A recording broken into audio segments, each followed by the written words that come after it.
Can Tho House by AD9 architects in Can Tho, Vietnam.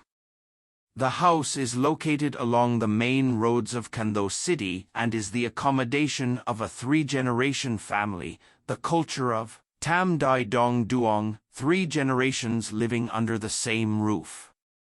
Within the history of more than 300 years of conquering the southern land of Vietnamese people, from the migrations to the colonization of French people and development into the urban of today, said historical process depicted the cultural identity of this area, in which housing architecture has become a heritage showcasing the nature and origin of the people from the southwest region.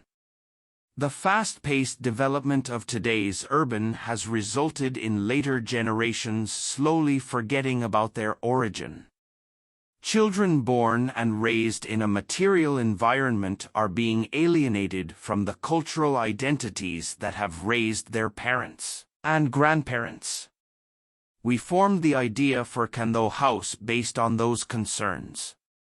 The house is southeast-facing, with a large length of the land being an advantage to us. The spaces within the house are arranged in the following sequence: commercial space, courtyard, living room, dining table, kitchen, side yard, bedroom. The altar, study room, and other bedrooms on the first and second floors are arranged from outside to inside. The architecture of the southwest region utilizes the position of each living space to reflect its role in the owner's lifestyle. The flexible and communal elements in the house are represented through the gardens located between the spaces, and through the eaves extending from the inside to the outside to serve as a place to socialize with neighbors. The roof structure is based on rhyme and rhythm. Viewed from above, the living spaces are separated like the bee houses, floating houses, in the living culture of the southwestern people, day by day floating along the rivers, but they are never lonely.